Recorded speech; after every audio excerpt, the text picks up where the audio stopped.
Bonjour Loïc. Bonsoir Virginie et bonsoir à tous. On commence avec ce collégien qui a giflé son enseignant à Toulouse. Il est en garde à vue depuis hier. L'agression s'est déroulée lundi aux environs de 11h30. Cet élève de 3e perturbait sa classe lorsqu'il a été réprimandé par son professeur de technologie. Il s'est alors levé, il l'a agrippé et lui a donné 4 gifles avant de le menacer de mort. Les autres élèves ont tenté de s'interposer mais ils n'ont pas réussi à calmer l'agresseur qui ensuite a quitté le collège juste après les faits. Quelques heures plus tard, le jeune homme a même lancé un live sur TikTok pour se vanter de son geste. Évidemment, très choqué, l'enseignant et le principal du collège ont porté plainte. L'adolescent a été arrêté hier et mis en garde à vue.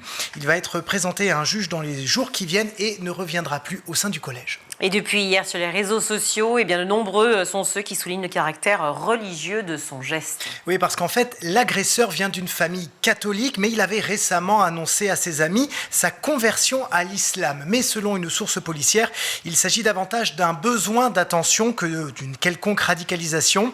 Une cellule d'écoute a été ouverte pour les 770 élèves de ce collège, habituellement tranquille, selon les témoignages de parents recueillis ces derniers jours.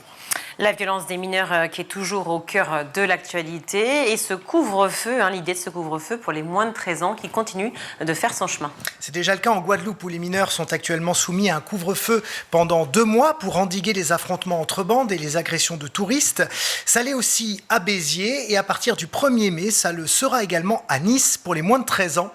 Mais pour aller plus loin, Bruno Retailleau, qui est le président du groupe Les Républicains, veut surtout lutter contre le laxisme pénal et il propose de lever ce qu'on appelle l'excuse de minorité, c'est-à-dire cette disposition qui permet de diviser une peine par 2 si on considère que le délit de l'adolescent peut s'expliquer par son immaturité ou par son manque de discernement. Bruno Retailleau qui était l'invité de Sonia Mabrouk ce matin sur Europe 1. Il faut une sanction qui soit rapide, qui soit lisible et qui soit certaine. En France, on laisse les mineurs s'installer dans des parcours de délinquance. Eh bien, il faut imiter d'autres pays qui ont réussi, comme les Pays-Bas, qui ont des très courtes peines, avec des sursis, révocables d'ailleurs automatiquement en cas de nouvelle condamnation. C'est une vraie épée de Damoclès. Mais plus vous allez intervenir tôt dans le parcours de délinquance du mineur, plus vous avez de chances justement de le récupérer. Et surtout, avec des courte peine de prison, vous les coupez de la meute. La meute, voilà. Protéger les adolescents, c'est le rôle de l'Office mineur qui tire la sonnette d'alarme sur les risques que courent nos enfants sur Internet. Avec cette phrase choc, heureusement, ils ne savent pas. Sous-entendu, ce qu'il se passe réellement sur les réseaux sociaux et quels sont les réels dangers à laisser nos enfants sans surveillance sur différentes applications.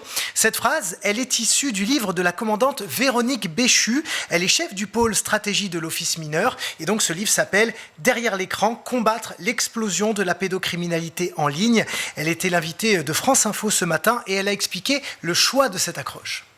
Ça veut dire d'une part que c'est bien que on n'ait pas toujours conscience de ce qui se passe. Cette phrase, on se le dit entre nous parce que à chaque fois on a des dossiers qui sont de plus en plus glaçants en termes de faits commis. Mais par contre, on se dit maintenant qu'il est temps que la société prenne conscience de ce qui se passe réellement et des dangers auxquels font face les enfants lorsqu'ils sont en ligne. Véronique Béchu qui souligne le rôle central que doivent jouer les parents dans la protection de leurs enfants, connectés de plus en plus jeunes. Et sur ce sujet, je voulais justement vous partager le témoignage de Mathieu. C'est un auditeur des Grandes Gueules sur RMC.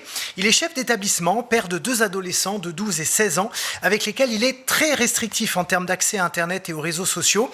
Et il constate au quotidien les dégâts que cela peut causer auprès de la jeunesse. Je me rends compte dans mon métier de l'impact que ça peut avoir. Moi, j'ai géré cette année une situation très compliquée sur un réseau social. Voilà, c'est une affaire que j'ai déposée à la gendarmerie parce que c'était des faits quand même très graves. Et je suis absolument effaré du fait que aucun des parents, ou quasiment aucun des parents que j'ai contactés pour signaler ce problème-là, ne jetait un œil sur le téléphone de leur enfant. Et on parle d'élèves qui ont 13 ou 14 ans, quoi. Alors, il y a Google, il y a la question des réseaux sociaux. Aujourd'hui, Instagram, TikTok, Snapchat, toutes les classes aujourd'hui quasiment de France ont un groupe Snapchat ou un groupe WhatsApp qui est absolument hors de contrôle. Et cette affaire donc dont il parle, ce sont des vidéos de torture que ces enfants ont reçues via les réseaux sociaux. Et c'est dans ce contexte que lundi, la Commission européenne a menacé de suspendre une fonctionnalité de TikTok. Oui, parce qu'à la fin du mois de mars, le réseau social chinois a lancé une nouvelle application qui s'appelle TikTok Lite, une version pensée et optimisée pour les plus jeunes.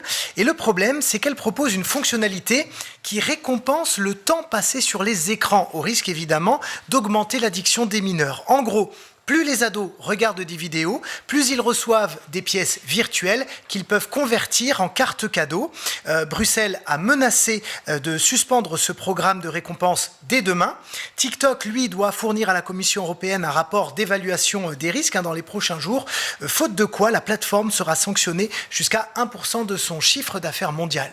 Direction les États-Unis maintenant, où plusieurs centaines d'étudiants ont été arrêtés. Sur les campus de Columbia, Yale, Cambridge, Berkeley notamment, des milliers d'étudiants pro-palestiniens manifestent depuis la semaine dernière contre la guerre à Gaza.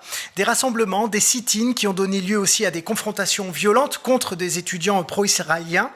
Certains doyens ont eux-mêmes décidé de faire intervenir la police, ce qui a créé beaucoup de polémiques dans le pays. Dimanche dernier, à la veille de la Pâque juive, Joe Biden s'est exprimé sur ce sujet. Cet antisémitisme flagrant est répréhensible et dangereux et il n'a absolument pas sa place sur les campus universitaires ni nulle part dans notre pays, c'est ce qu'il a dit. Puis il a dénoncé, je cite, « ceux qui ne comprennent pas ce que vivent les Palestiniens ».